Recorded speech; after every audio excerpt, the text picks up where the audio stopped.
Buenos días a todos. Eu sou um sentimental e por isso estou comovido por tanta generosidade, tanta amistade desta universidade, onde me estou sentindo de uma maneira muito especial em minha casa. Viajo muito, dito clases, charlas en varias partes del mundo, pero debo decirles que raramente tengo esta emoción, esta corriente caliente de la razón, sin la cual, pienso yo, no podemos cambiar el mundo.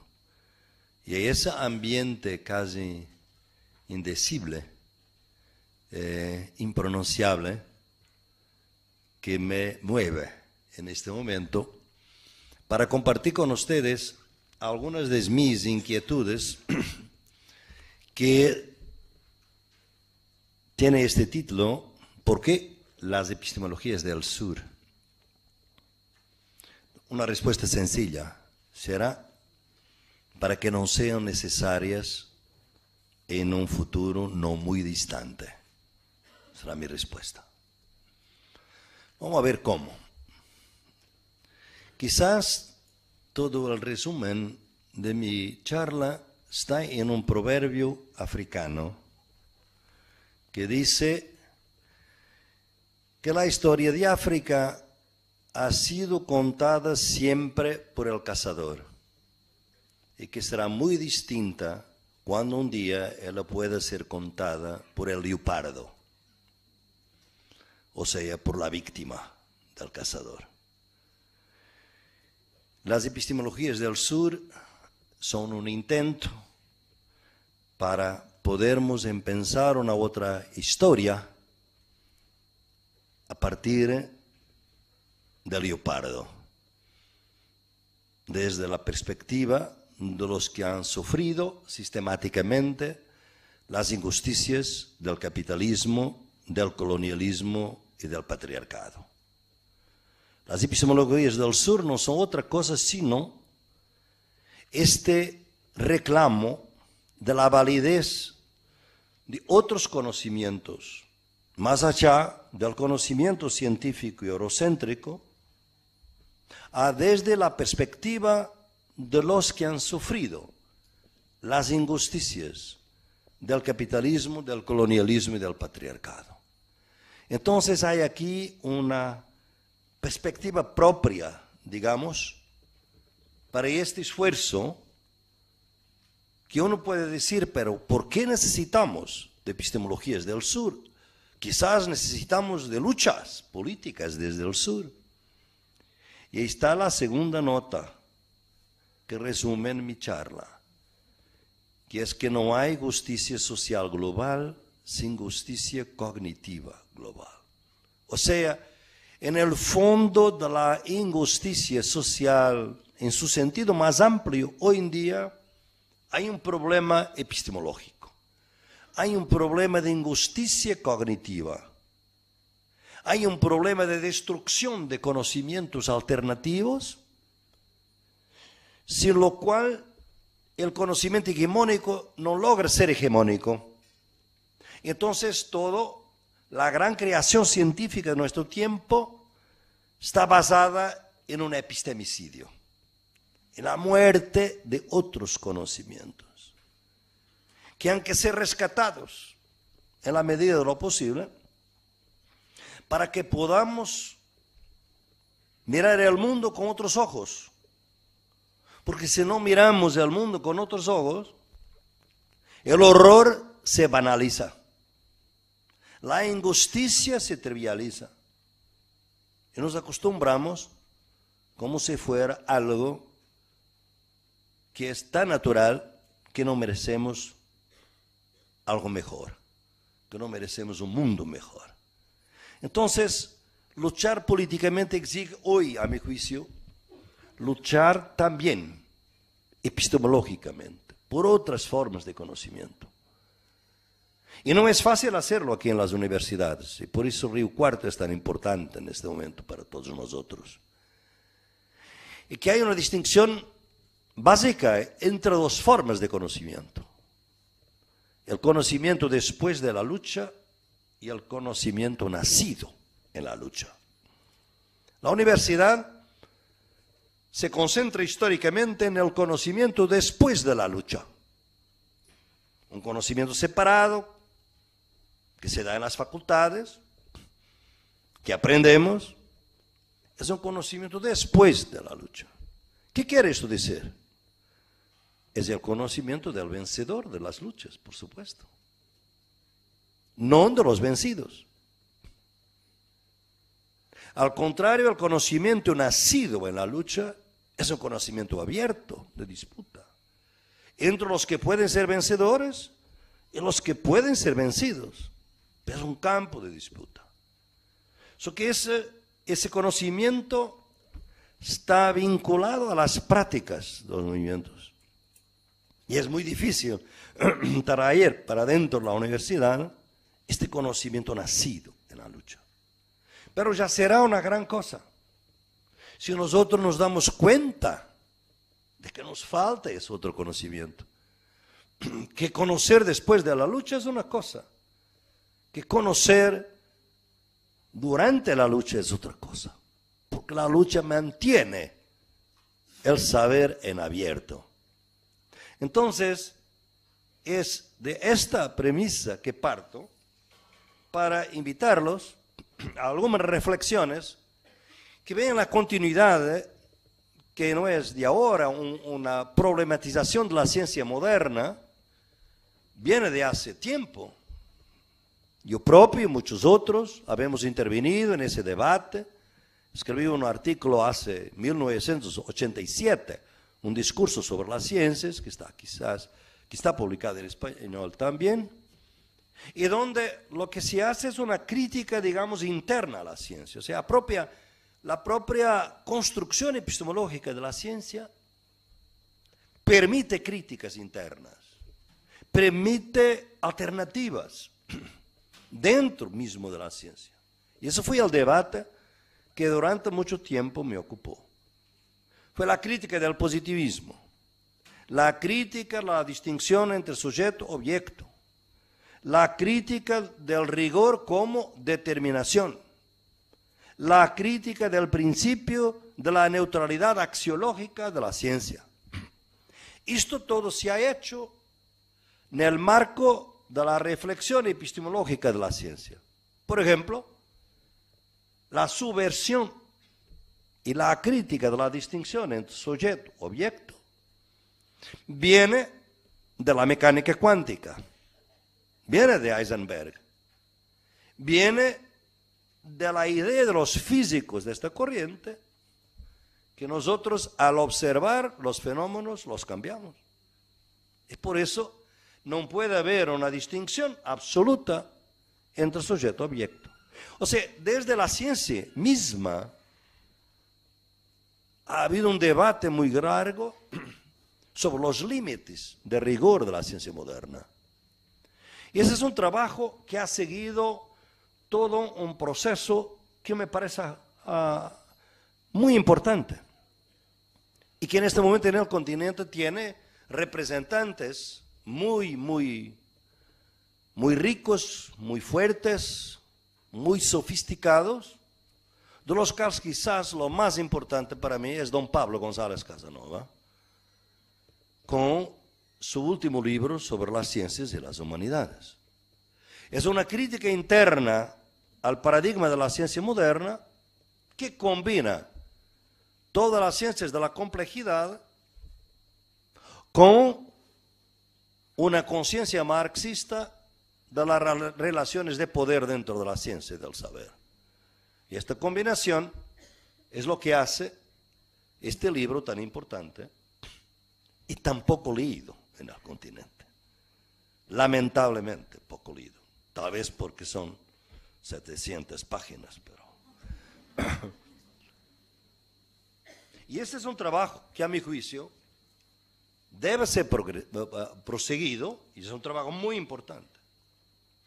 Pero aquí hoy yo hago otro tipo de trabajo, porque me he dado cuenta de que por más que podamos hacer una crítica interna de la ciencia, no llegamos a conocer los verdaderos límites del conocimiento científico.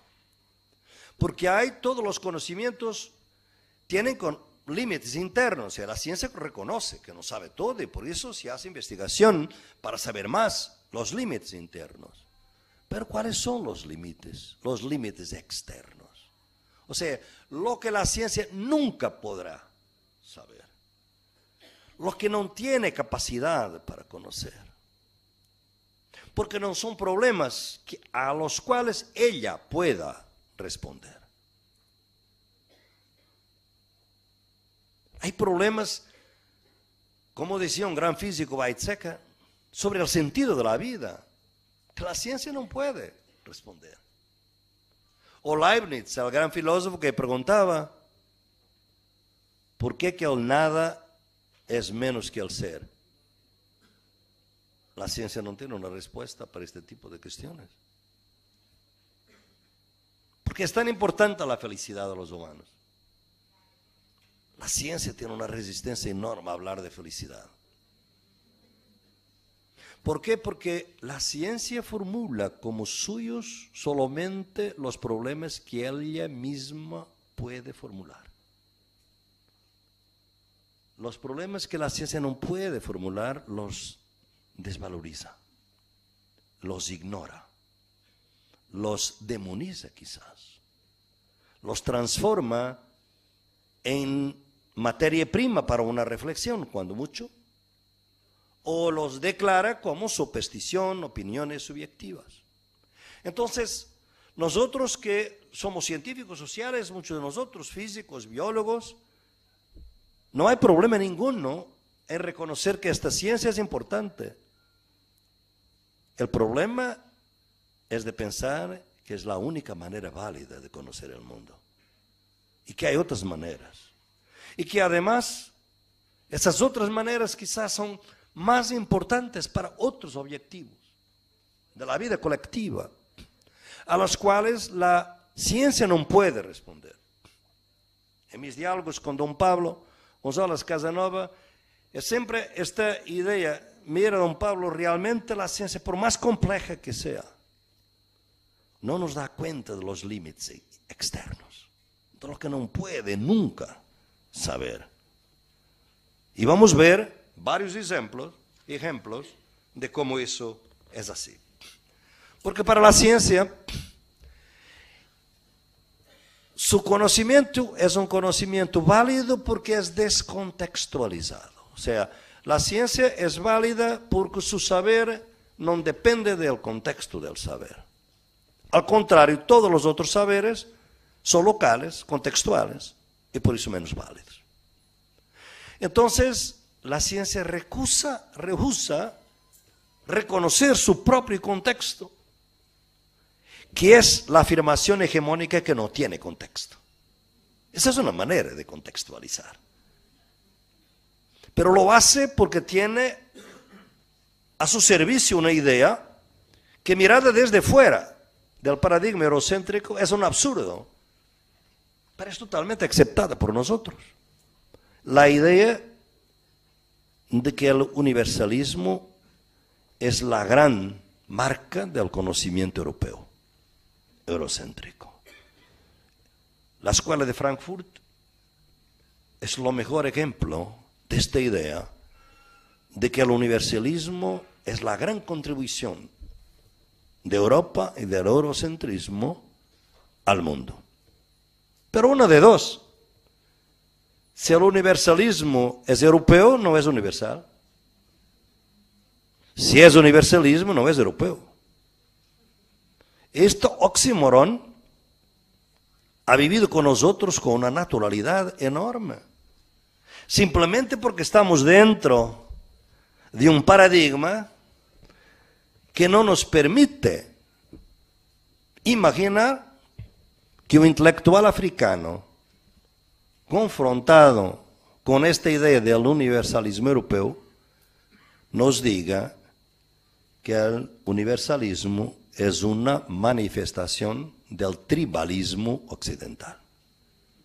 Sería su manera de poder entender lo que nosotros llamamos universalismo europeo. Só que a este intelectual nadie lo va a oír. Y no llega a nosotros.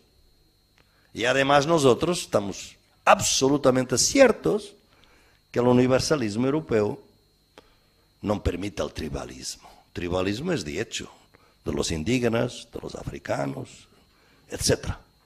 Entonces hay aquí un problema que tenemos que, sin dejar de criticar y de analizar críticamente la validez de la ciencia, que es grande, importante, con conquistas enormes, conocer sus límites externos y pensar que sus límites externos son hoy más visibles que nunca y que debemos empezar a analizarlos. Y es ahí que surgen las epistemologías del sur. ¿Por qué? Por varias razones, por dos razones fuertes surgen ahora las epistemologías del sur y la discusión sobre las epistemologías del sur. La primera es un sentimiento de agotamiento grande del pensamiento eurocéntrico, no solamente científico en general. Yo pienso que la crisis financiera de Europa es una metáfora de ese agotamiento. Mis estudiantes en Coimbra y en Londres son en su gran mayoría no europeos. Y muchas veces me preguntan, profesor, ¿cómo es posible que Europa no resuelva este problema? Esto para nosotros es un déjà vu. Nosotros en nuestros países ya pasamos por el Fondo Monetario Internacional, por tantas cosas y resolvemos la cosa. ¿Por qué los europeos no pueden resolver esto? Es una pregunta fuerte. ¿Por qué Europa, que pasó 5 siglos a enseñar al mundo lo que son los derechos humanos, los derechos sociales, la democracia, y repentinamente tiene su democracia suspendida, gobernada por virreyes de la Goldman Sachs, y donde el robo de los salarios, de las pensiones, es una vivencia diaria de los ciudadanos? Donde los ciudadanos se suicidan hoy más que nunca. Cuando hasta poco tiempo nosotros decíamos, cuando víamos los campesinos surafricanos, surcoreanos, indianos, que se suicidaban, se decía, esta gente se suicida porque viene de una otra cultura, la cultura hindú, la cultura oriental, que les da un sentimiento de deber para sus familias, que los lleva a suicidarse. ¿Cuál era el presupuesto? De que los europeos, con los europeos eso no puede pasar. Y pasa. El suicidio está ahí, y esta semana las viudas blancas de Bolonia se manifestaron, las viudas de empresarios, de operarios, que se suicidan ante una espera sin esperanza. Entonces, esta Europa, después de 5 siglos, parece que no tiene nada a enseñar al mundo. Lo que es malo, podría decirse. O que lo es tan mal, no es así tan malo. Pero lo más trágico es que Europa tampoco puede aprender con la experiencia del mundo. Porque el colonialismo ha incapacitado a Europa para aprender de las experiencias del mundo. Todo lo de novedoso, interesante que pasa en India, o en Argentina, o en Brasil, ese es otro país, son otros contextos, no vale para nosotros. El colonialismo ha incapacitado a Europa de aprender desde las experiencias del mundo. Esta es una razón, digamos, de falta de confianza que nos abre una brecha para introducirnos las epistemologías del sur. Pero hay otras razones. La otra razón quizás importante es esta. es la imposibilidad del radicalismo. Les voy a proponer que van hasta 21 de febrero de 1677. En ese entonces, una conmoción atraviesa la Europa culta de las élites políticas. Porque hay una idea en el aire, que esa idea, si no es derrotada, puede cambiar políticamente la Europa. O sea, una idea que tiene un poder radical de transformar la Europa política de ese tiempo. ¿Por qué esta fecha? En esta fecha está muriendo un joven de 40 y pico años, que poco había publicado en su vida, pero muy conocido en ese entonces, se llamaba Spinoza. Spinoza está muriendo, y Spinoza es considerado en su tiempo como un proponiente del ateísmo, de la idea de que Dios no existe, cuando obviamente quien conoce a Spinoza sabe que Dios existía para Spinoza, pero Dios era la naturaleza, Deus sive natura. Pero la idea es esta, que esto era ateísmo, y si era ateísmo, entonces no podría haber la conexión entre el gobierno religioso, entre el poder eclesiástico y el poder político de los estados. Si no hay Dios, no hay legitimidad para la religión como política. Estamos en el siglo XVII. Y entonces la conmoción es esta, es que este hombre es un charlatán. En el momento de terminar su vida, va a venir la verdad. Porque enfrentado con la muerte, Spinoza va a reconocer la verdad. Y la verdad es que Dios existe. Porque no hay ser inteligente, que puede negar la existencia de Dios. Y entonces mandaron vigilantes, espiones, alrededor de la casa donde estaba Spinoza, para ver si el confesor entraba. Porque sabía que al final de su vida la verdad vendría. Miren la fuerza de una idea que obliga a las autoridades a enviar espiones para ver si entra el confesor. El confesor nunca entró. La casa era de un carpintero y Spinoza moría, claro, con sus pulmones totalmente destruidos, porque su trabajo era producir lentes, gafas, ¿no? Vidrio, trabajando con el vidrio de las gafas, y el silicón, claro, le mató sus pulmones. Este radicalismo no es posible hoy. Nosotros tenemos, este hombre no estaba en la universidad, vivía en un pueblito. Tenemos que mirar que este conocimiento que tenemos tiene este límite externo. Es que no parece, mismo cuando parece radical, y aquí hay autocrítica, a mí mismo, a todos. Nosotros producimos ideas revolucionarias en instituciones reaccionarias. Y eso es una de las condiciones.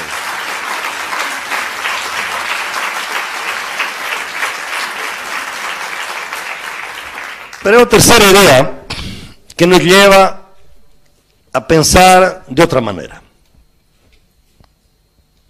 Y esa idea tiene mucho a ver con la reconstrucción misma de toda teoría crítica eurocéntrica, el marxismo incluido, que es necesario hacer.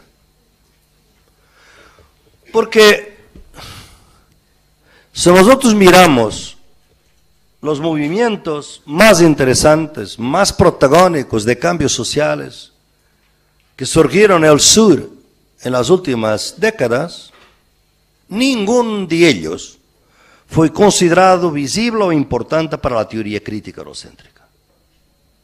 Las mujeres no existían, por supuesto, por una teoría crítica. Los campesinos eran un residuo de la historia. Los indígenas, obviamente por razones obvias, no podrían nunca sobrevivir ni ser progresistas.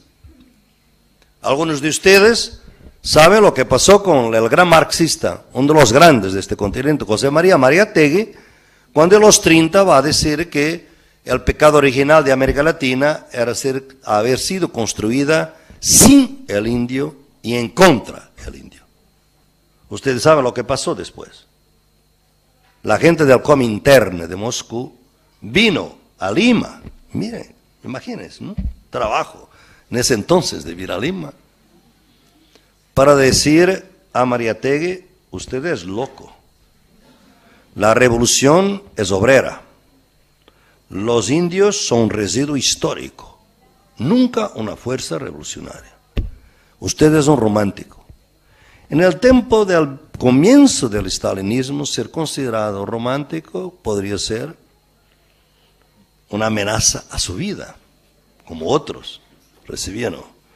Pero pobre Mariátegui, tal como Spinoza, no tenía quizás 40 años, tenía 35 años, enfermo, se murió y por eso ahorró la tarea de lo matar. Pero aquí está, como este pensamiento, cuando nosotros miramos lo que pasa hoy en el continente, las cosas no cambiaron así tanto como podemos imaginar. Hay todo un pensamiento de izquierda racista dentro del continente, que sigue pensando de la misma manera, por así decir.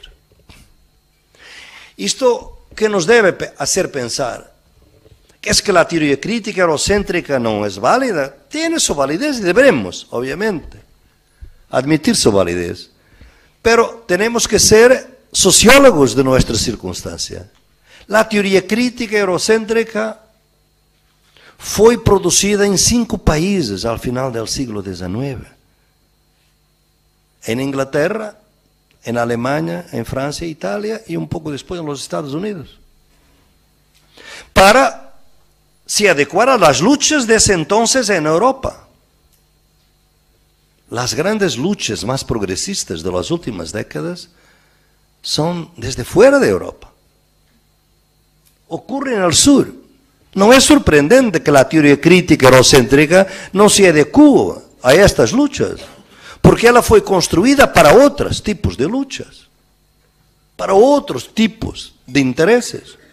Y por eso hay que reconstruirla, dar visibilidad, y para eso necesitamos de un esfuerzo epistemológico para mirar a otros actores colectivos, a campesinos, a afrodescendientes, a indígenas, por supuesto, como actores colectivos, novedosos y protagónicos, que están contribuyendo a una renovación de la teoría social. Entonces, si nosotros miramos, vemos que es realmente necesario tener un otro entendimiento epistemológico. Lo que estaba finalmente sociológica y epistemológicamente, ¿dónde está el límite de la teoría eurocéntrica? En esta simple realidad que se puede explicar fácilmente ahora, pero que, por ejemplo, durante mucho tiempo no fue visible a mí mismo. Y, por ejemplo, en los 90, cuando escribí un libro llamado Toward the New Common Sense, que fue publicado en Nueva York en 1995 por Routledge, en ese libro yo hablo de la modernidad occidental como siendo ese gran paradigma moderno donde se caracteriza fundamentalmente por una tensión entre regulación social y emancipación social. Y que cuando la regulación social entra en turbulencia, en crisis, emergen otras energías emancipatorias. Y que esto es lo que construye la modernidad occidental.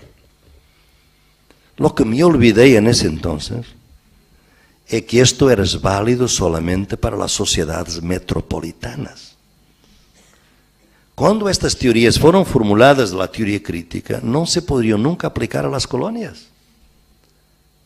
La escuela de Frankfurt es producida cuando 4/5 de la humanidad está en las colonias, pero no hay una palabra sola sobre ellos. Y fue ahí que desarrollé el concepto del pensamiento abismal que está en mi libro Una epistemología del sur del siglo XXI. O sea, nosotros dividimos la realidad entre este lado de la línea y hay un otro lado de la línea. Pero del otro lado de la línea es invisible, no se ve. Por eso nuestras teorías son universales, porque no vemos lo que las contradice. Porque lo que está del otro lado de la línea es inconmensurable. Como decía Pascal, más allá del Ecuador no hay pecado. Miren, es esto. Nuestras ideas, que son válidas en las ciudades metropolitanas, no valen ahí. Ahí el estado de la naturaleza. Me costumo dar el ejemplo del derecho laboral, que en ese entonces, al inicio del siglo XX, el derecho laboral en Europa y también después en América Latina va a ser un instrumento muy importante de protección social, porque el derecho laboral lo que hace es intentar de neutralizar la desigualdad entre obrero y empresario, que es una desigualdad estructural muy fuerte y que hay que neutralizarlo un poco por mecanismos jurídicos. Eso es el derecho laboral, que ahora, claro, el neoliberalismo está intentando destruir, por supuesto. Pero lo que nos olvidamos es que en ese mismo momento del inicio del siglo XX, cuando se construye el derecho laboral como una protección social, al mismo tiempo del otro lado de la línea, o sea, en las colonias, el derecho laboral era derecho penal. Trabajo forzado, esclavitud. Y eso nos pasó en claro, toda la teoría. Y en las epistemologías del sur, lo que están buscando es de traer el otro lado de la línea. Porque si no lo hacemos, no podemos mirar estas formas de exclusión radical de que viven todas nuestras teorías. Teorías de ciudadanías, teoría de derechos humanos, teoría democrática.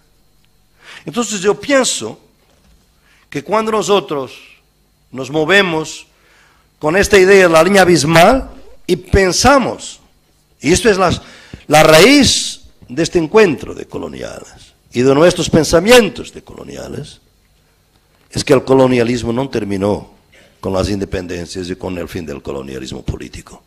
Sigue sobre muchísimas formas.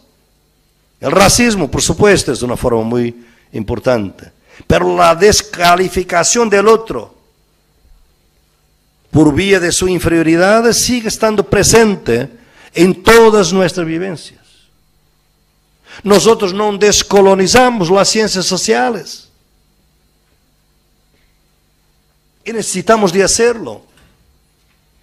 Seguimos, como decía anteayer en Buenos Aires, continuamos a decir que los fundadores de la sociología son Marx y Max Weber y Durkheim, y nos olvidamos que el mayor, lo más grande de todos los intelectuales de construcción de un pensamiento social es Ibn Khaldun, que vive en el siglo XV y nació en Túnez. Sus obras están disponibles en español, pero no se leen, no entran dentro del canon de la sociología. Decimos que la primera universidad fue la de Bolonia. Mentira. La primera universidad fue Timbuktu en Mali y después Al-Azhar en Egipto. Decimos que la filosofía, nuestra tradición, la filosofía griega. Mentira. La filosofía griega tiene raíces orientales profundísimas. De India sobre todo y del mundo árabe. Un milenio antes de la cultura europea haber tenido una influencia grande en el Islam, un milenio antes, el Islam fue la grande fuerza de renovación de la cultura que nosotros consideramos europea. La teoría copernicana no fue descubierta de Copérnico, de hecho. Se sabe hoy que fue pasada por autores árabes que traducían de los autores hindúes, de textos de sánscrito, de hace mucho tiempo, antes, la teoría heliocéntrica. El cero, que en el siglo XIV seguía siendo un problema para los comerciantes genoveses, porque el cero no vale nada, ¿no? Es cero. Pero cuando está junto con otro número vale mucho. Al lado de 1 es 10, 2 ceros 100, 3 ceros 1000. ¡Qué milagro! ¿Cómo es esto? Un número que no vale nada y que junto a otros vale tanto. Los indianos lo sabían desde siglos. La cultura occidental tuvo dificultades en entrar esto, ¿no? Entonces, todo el excepcionalismo occidental tiene que ser revisado. ¿Acaso damos alguna importancia al hecho que en 1420 Chen Ho de China estuvo aquí en estas costas del Pacífico de América Latina? ¿Fueron los portugueses y españoles que descubrieron América o los chinos? Claro, los chinos vinieron y decidieron regresar a su país. Los portugueses, los españoles se quedaron por acá. Pero este hecho es un hecho que se quedó totalmente invisible para nosotros. Y aquí está también la raíz de una nueva reflexión necesaria mismo dentro del pensamiento decolonial que les propongo hoy. Porque yo pienso que hasta ahora el pensamiento decolonial, y esta es una crítica muy fraterna con mis amigos Walter Viñolo y Enrique Dussel, han cometido a mi juicio dos errores o dos críticas que deberíamos tener presente. La primera es que el Nuevo Mundo no es el único mito fundador del pensamiento decolonial. Porque hubo otros colonialismos, que no es el Nuevo Mundo. La India fue otra cosa, África fue otra cosa. El Atlántico no es el único mar globalizado. El Índico era mucho más globalizado antes en los europeos. ¿Qué enseñó el camino a India para Vasco da Gama, como está en nuestros libros? Fue un piloto swahili, árabe. Ellos sabían manejar. Era un mundo totalmente globalizado el Índico. Por eso hay diferentes formas de colonialismo. Basta ver las diferencias de lo que Colón llevó de la primera viaje para España, la riqueza de este continente, y lo que Vasco da Gama ha traído desde India. Embajadores. No macacos, embajadores.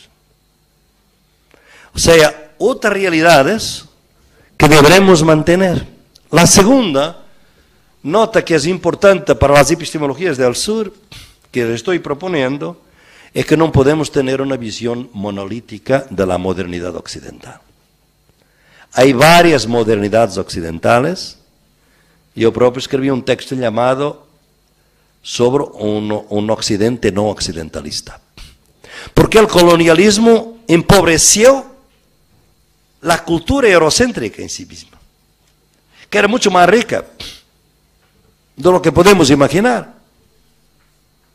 Y por eso hay que reconocer esa diversidad, porque las epistemologías del sur van a rescatar las tradiciones sumergidas, suprimidas, marginadas de la modernidad. Les doy el ejemplo. Pascal, gran Pascal, que murió loco casi, también muy joven. ¿Por qué murió loco? Porque Pascal no podría demostrar que Dios existía de una manera racional. Pascal dice, Dios es una idea infinita, nosotros somos finitos. Entonces yo no puedo tener una idea racional de Dios. No puedo demostrar racionalmente que Dios existe. Entonces lo que puedo hacer es otra cosa. Voy a hacer una apuesta que Dios existe. Y mirar que se condujo mi vida segundo la idea que Dios existe, voy a tener una vida mejor que si mi apuesta es que Dios no existe. Y todo su trabajo es demostrar que lo mejor es apostar en la existencia de Dios. Pero una apuesta quiere decir que no se sabe la verdad. Ustedes imaginan que los misioneros podían llegar aquí, al Nuevo Mundo, y hablar con los indios indígenas y decirle, vamos a hacer una apuesta, no sabemos bien si el Dios existe, vamos a apostar. No sería eficaz. Por eso las teorías de Pascal se quedaron de lado. Lo que quedó dentro fue Descartes, claro, por lo cual era posible producir una idea racional de Dios a través de esa grande distinción estúpida, como dice Spinoza. La palabra no es mía, no se vuelve en contra mí, en mi contra, es de Spinoza, que la distinción cuerpo-alma, que Spinoza dice, qué distinción tan estúpida. Pero fue esa distinción que permitió los misioneros. Y fue por eso que en 1537 el Papa Paulo III dictó la bula diciendo que los indígenas tenían alma, porque hasta entonces se consideraba que no tenían alma. Y para muchos esto ha sido un acto absolutamente revolucionario. Es el acto más imperialista de la historia. ¿Por qué? Porque el Papa, al probar que los indígenas tenían alma, estaba diciendo a sus misioneros, por favor, si tienen alma pueden ser evangelizados. Porque si no tiene alma, ¿cómo podemos evangelizarlos? Entonces la alma de los indígenas es una anima nullius, es una alma vacía que los misioneros pueden llenar. Miren la correspondencia con la terra nullius, la tierra de nadie, de los indígenas, que también se puede llenar, ocupar. Anima nullius al lado de terra nullius. Dos conceptos absolutamente convergentes. Entonces, este tipo de construcciones es lo que nos permite hoy ver que la modernidad occidental, y Fanon lo demostró muy bien mucho más tarde, Memmi. El colonialismo empobrece el colonizado, obviamente, pero también el colonizador. Y eso es algo que estamos intentando de rescatar con las epistemologías del sur. ¿Cuáles son las ideas fundamentales de las epistemologías del sur? Las ideas fundamentales son las siguientes. Primero, el sur aquí no es geográfico. El sur es una metáfora de sufrimiento humano injusto. Es el sur antiimperial. No es geográfico porque Australia es norte, para mí. Nueva Zelanda es norte. Y hay obviamente un sur dentro del norte. Y las élites del sur son el norte para mí. Son el sur imperial.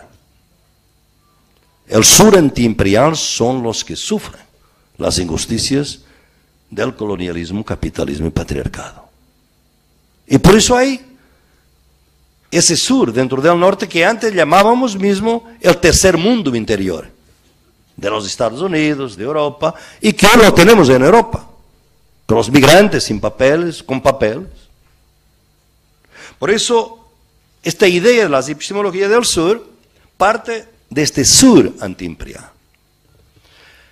La gran idea, pienso yo, que estamos intentando de proponer es que la comprensión del mundo es mucho más amplia que la comprensión occidental del mundo. Todo lo que he dicho hasta ahora es simplemente para los ayudar, y a mí y a usted, con esta idea. La comprensión del mundo es mucho más amplia que la comprensión occidental del mundo. Y por eso hay que mirar la experiencia del mundo. Y hay que mirarla en toda su riqueza, porque la experiencia del mundo es infinita y no hay ninguna teoría general que la pueda cubrir toda, que la pueda contabilizar a toda esta experiencia. Nosotros no necesitamos una teoría general. necesitamos, como digo, de una teoría general sobre la imposibilidad de una teoría general. O sea, un consenso negativo de que no hay posibilidades de una teoría general. Y que por eso tenemos que vivir con la diversidad y celebrar la diversidad, no sufrir la diversidad, vivirla como celebración de la riqueza de la humanidad. Entonces, si la comprensión del mundo es mucho más amplia, tenemos que entrar con otros conocimientos, y esos conocimientos nos van a dar una idea. Esa idea es lo que llamo la ecología de saberes. Es la idea de que los diferentes saberes no se puede determinar su validez en términos generales abstractos. Los saberes valen de acuerdo con la pragmática de la vida, con las consecuencias que miramos. O sea, si yo quiero ir a la luna, necesito de conocimiento científico. Si quiero proteger la biodiversidad, yo necesito de conocimiento indígena. Yo necesito de los dos, para diferentes objetivos. Y uno, lo que me permite uno, no me permite hacer lo que otro hace. Porque hay límites acá. Los límites externos. Y obviamente tampoco puedo ir a la luna con el conocimiento indígena. Quizás puedo, pero de una manera espiritual. No con juguetes, no con astronautas. Se puede ir a la luna quizás con el conocimiento indígena, pero de otra manera. Entonces los diferentes saberes significan también que no hay una forma de ignorancia. Hay varias ignorancias. Y que nosotros, al enseñar, por ejemplo, en nuestras facultades, estamos a enseñar un conocimiento, pero podemos correr el riesgo de estar a crear ignorancia en nuestros estudiantes. Y que la ignorancia deja de ser un punto de llegada, un punto de partida para ser un punto de llegada. Si nosotros no tenemos cuidado, yo cuento siempre la historia de mi asistente, Arhuaca de Colombia, y que tengo que contarla aquí porque puede ser útil, tantas veces la conté, ustedes la conocen, pero es importante que sepa que es de estudiante de Derecho.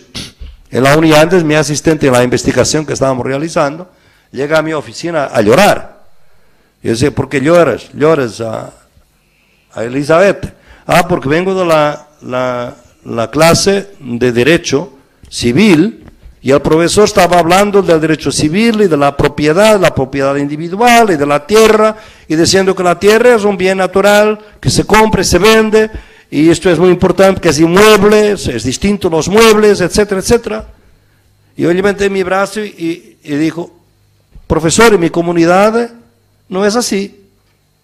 En mi comunidad la tierra no nos pertenece. Nosotros pertenecemos a la tierra. Entonces la tierra no se puede comprar ni vender. Y el profesor le contestó, mira, yo estoy aquí a enseñar el Código Civil. No me interesa otra cosa. Y él llegó a mi oficina llorando. Yo le expliqué, mira, aquí está. Este profesor, al desvalorizar tu conocimiento ancestral indígena, te está produciendo ignorancia. Te está diciendo que ese conocimiento no es válido. Y por eso, enseñando el Código Civil, te está produciendo activamente que seas ignorante de tu propio derecho. Entonces lo que tienes que hacer es ser mejor que tu profesor. Es conocer el derecho civil, por supuesto que es importante, pero no olvidar y seguir trabajando con tus conceptos ancestrales. Ecología de saberes. Diferentes formas de saber. Que tienen diferentes objetivos, obviamente, que diferentes concepciones, como vamos a ver, para todos los aspectos de la vida. Pero las ecologías de saberes no se llega a ellas fácilmente. Porque para llegar a ellas necesitamos de dos procedimientos, que ustedes conocen quizás los que me leyeron, la sociología de las ausencias y la sociología de las emergencias. O sea, yo tengo que rescatar realidades que no existen. O sea, que fueron declaradas como no existentes. Estas formas de conocimiento ancestral, otras formas de construcción de la naturaleza, como vemos hoy que el movimiento indígena nos trae de la madre tierra, es saber que la ciencia moderna produce como no existente mucha realidad. Eso es la sociología de las ausencias. Y cuando rescatamos esas realidades, amplificamos sus sentidos y las transformamos en emergencias, en sentidos del nuevo. El summa causa en la Constitución de Ecuador o summa camaña en la Constitución de Bolivia, como construcciones alternativas al desarrollo, son emergencias. Parten de esto que llamo una sociología de emergencias, una concepción totalmente distinta de lo que es la madre tierra, de lo que es la naturaleza. Y por eso tampoco me puedo privar de les contar lo que conté también en Buenos Aires, no hay ninguna razón para no hacerlo aquí en Río Cuarto, sobre mi vivencia en Montecristi cuando estaba de consultor a la Constitución de Ecuador, cuando un diputado de la oposición vino a hablar conmigo y me dijo: usted, profesor Boaventura, es un intelectual respetado, europeo, que sabe muchas cosas, muy erudito, etc. Dígame una cosa, estos indios son locos. Ellos quieren dar derechos a la naturaleza, pero la naturaleza es un objeto, es algo que no puede tener derechos. Nosotros tenemos derechos. Yo le digo, mi amigo, para su concepción de naturaleza y para mi concepción de naturaleza, usted tiene razón, es un absurdo. Para la concepción de naturaleza en que yo fui criado, y usted también, pero no es esa que está en la Constitución. La Constitución es otra cosa, es la madre tierra. Es una visión totalmente opuesta a toda la cultura eurocéntrica, que va, y la escuela de Frankfurt es lo mejor ejemplo, que va a construir la autonomía del individuo como estando separado de la naturaleza. Este es nuestro modelo. Nosotros nos autonomizamos como individuos en la medida que nos autonomizamos en relación a la naturaleza. El pensamiento indígena es al contrario. Nosotros nos profundizamos como parte de la naturaleza,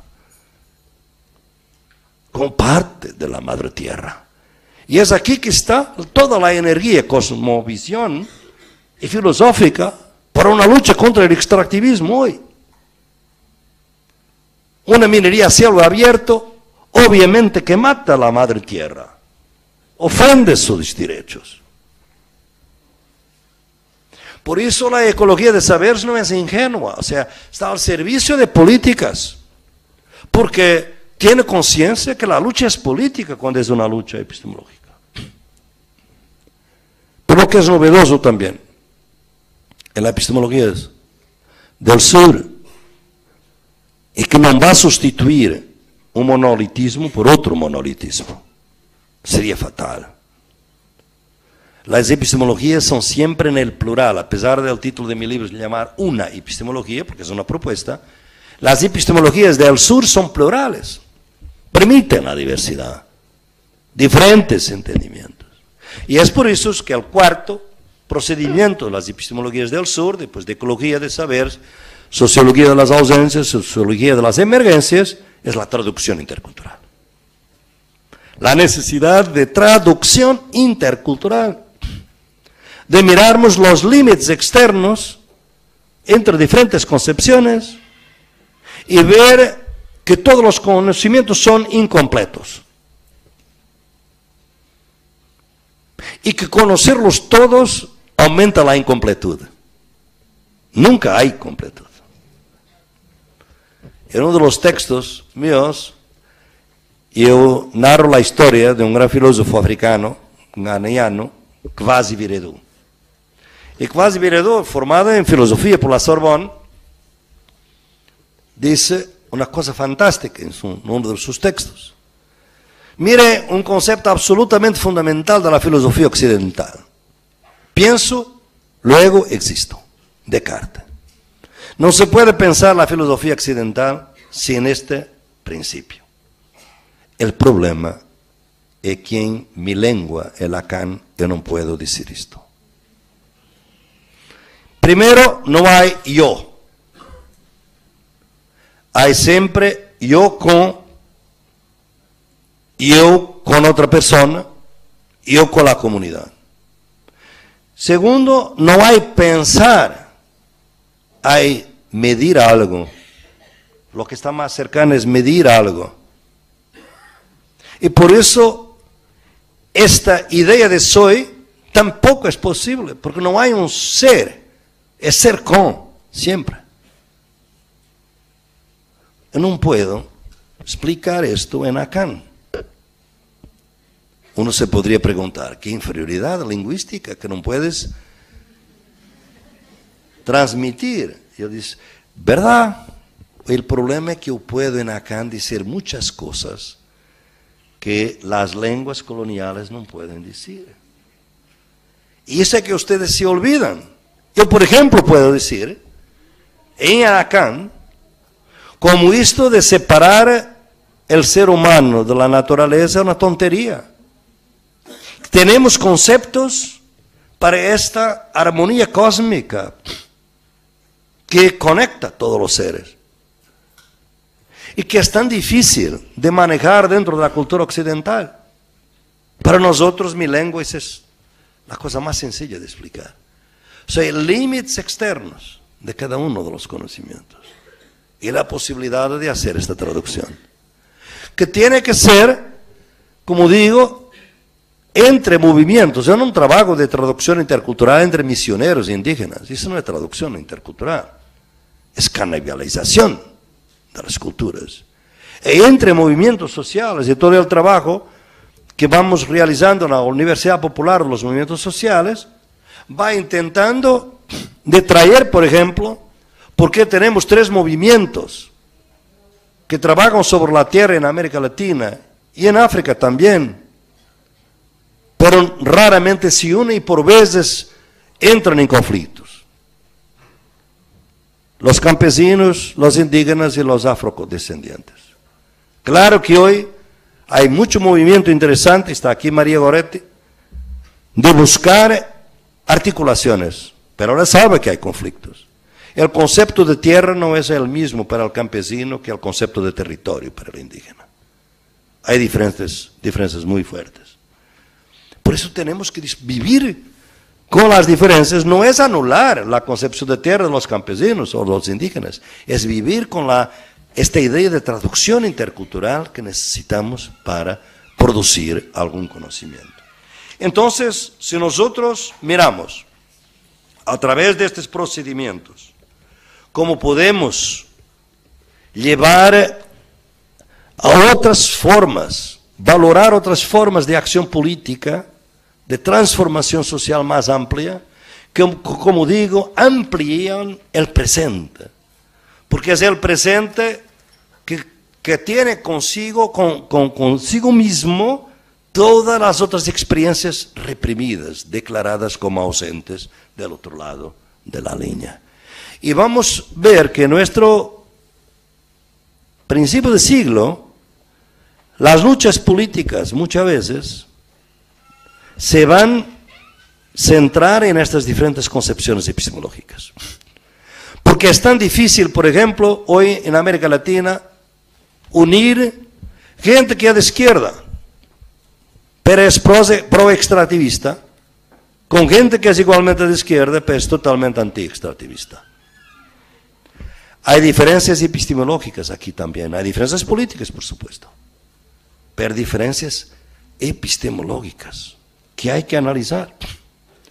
Estas diferencias hoy en el continente tienen por veces un carácter tan radical cuando hace 40 años las diferencias entre lucha democrática o revolución, lucha armada. Por veces cuando miro los compañeros y las compañeras en conflictos tan fuertes sobre esta cuestión, me recuerdo de cómo casi nos matábamos antes para saber si deberíamos hacer una lucha reformista o una lucha revolucionaria. Es casi lo mismo. El nivel de clivaje. Y por eso hay que mirar, hoy tenemos otros instrumentos, porque hoy tenemos movimientos protagónicos que nos han traído otras concepciones, como el movimiento indígena. Su importancia no es para los indígenas solamente, es un enriquecimiento para el mundo en su conjunto. Y por eso es que, a camino del río más 20, buscamos algunas alianzas entre el movimiento ecológico y el movimiento indígena. Entonces, para concluir, ¿dónde están las tres gran marcas de estas epistemologías del sur que debemos tener un debate para el futuro? Primero, la distinción entre individuo y sociedad y comunidad. Es una distinción brutal que tiene que ser trabajada muy profundamente por los movimientos sociales, por los científicos sociales. La segunda es la dicotomía naturaleza-sociedad.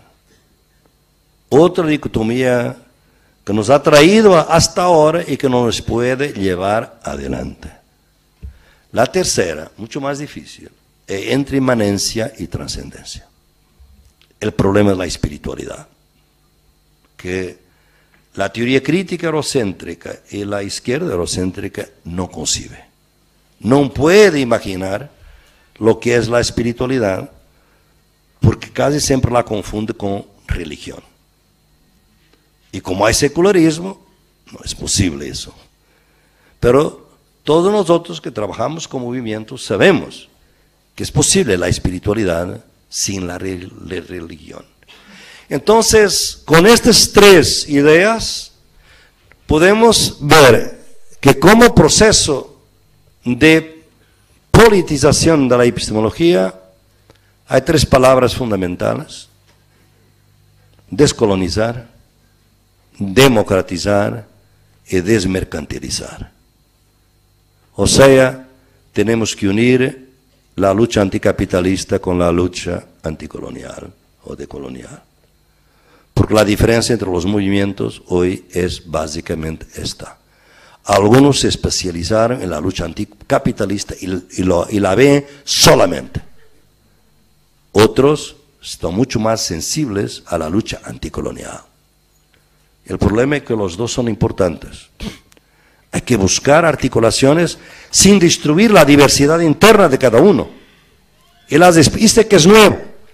No hay un comando central, una teoría de comando central, no hay un comité central que nos diga cuál es la línea correcta. Hay que manejar con los movimientos, trabajando esta diversidad, y esto es el mensaje que yo pienso, que lo que nos permite traer en este siglo, si no la revolución, porque quizás tenemos muchas dudas, pero lo menos mantener la rebeldía, pienso que para profundizarmos nuestra rebeldía y para sermos rebeldes competentes necesitamos las epistemologías del sur. Muchas gracias.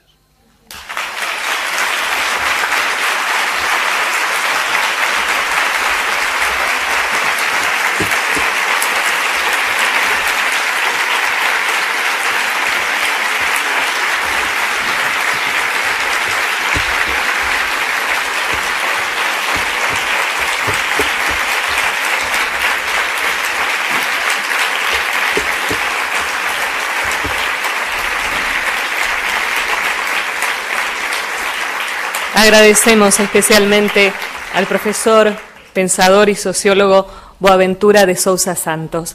Y vamos a invitar a la profesora Elena Berruti a leer las preguntas que han hecho algunos de los asistentes. Me gustaría de leerlas también, porque puedo no entender, prefería leer las preguntas. Bien. Esté aquí a mi lado.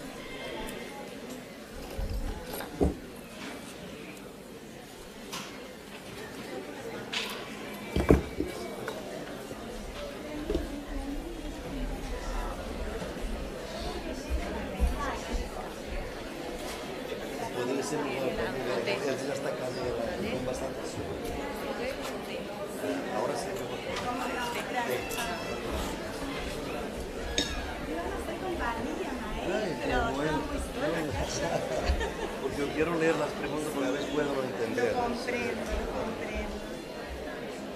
Ayuda en lo que pueda.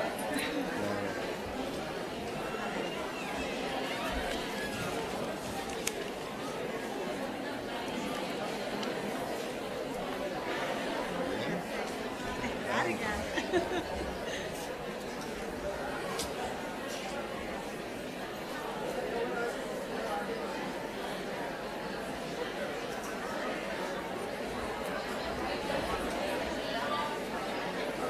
bien.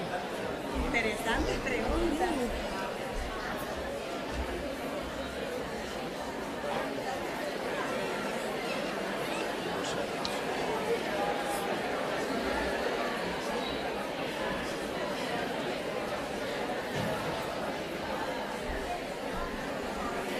Mientras aguardamos, queremos contarles que el aula 1 del pabellón 1 está igualmente repleta de asistentes que han seguido vía teleconferencia que ha sido emitida por el Departamento de Producción Audiovisual. Desde esta área de la Universidad Nacional de Río Cuarto han seguido los pormenores de esta conferencia. Así que es un logro del esfuerzo que han puesto distintas áreas de la Universidad Nacional de Río Cuarto.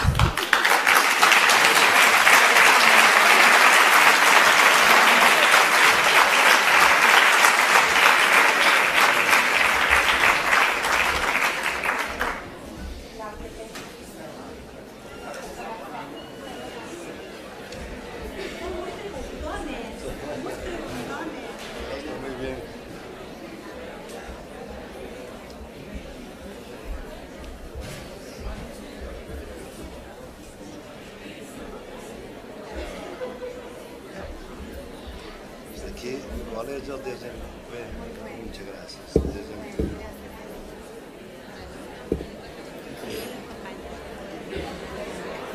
Sí, sí, por eso es que... ¿Qué rol se leyó eso?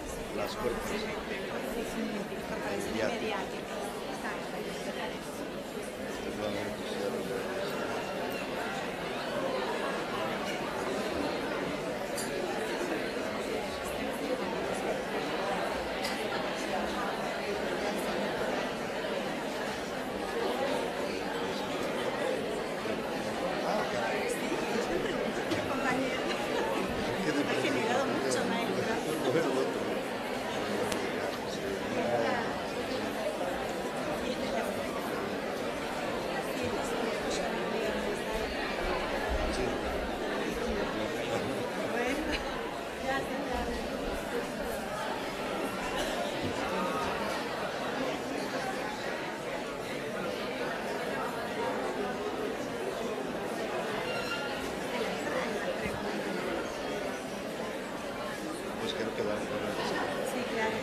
Ok, vamos entonces. Mi idea es que estos son más sobre usted la puede leer y sí, exactamente. Pues vamos a ir los derechos, kirchnerismo en la política, sí. Esto también. Dos bloques. Usted puede.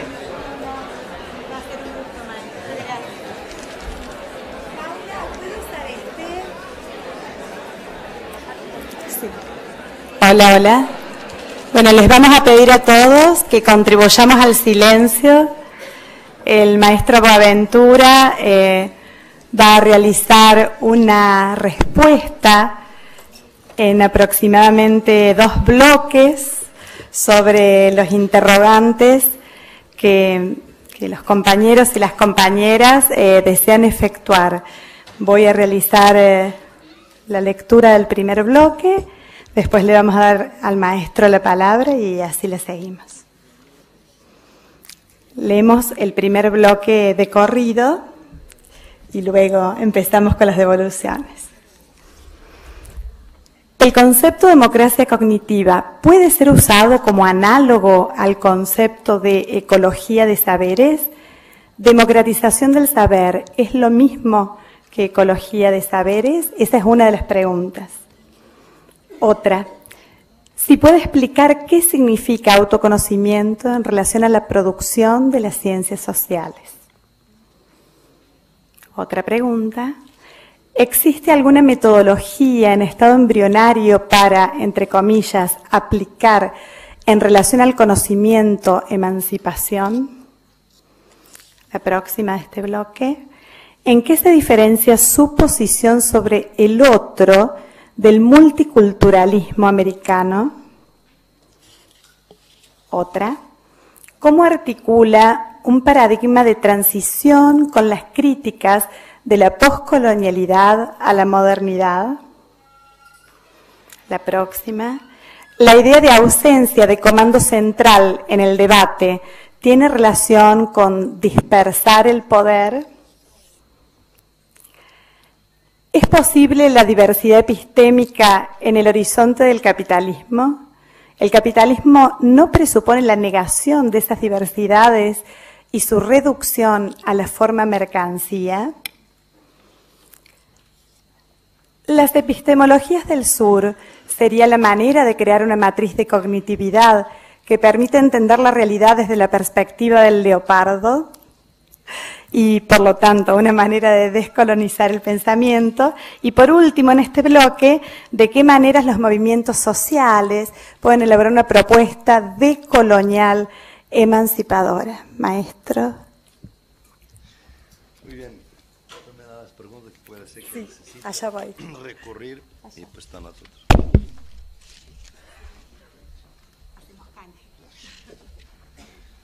No, yo puedo algunas de estas preguntas porque son preguntas que sobre las epistemologías del sur, hay otras aquí más, digamos, de raíz política que vamos a dejar para después. Brevemente, porque cada una de estas casi era una charla, buenas preguntas, excelentes preguntas, ¿no? Democratización del saber es menos que ecología de saberes, o sea, democratizar el saber se ha hecho y ha sido uno de los temas muy grandes dentro del conocimiento científico.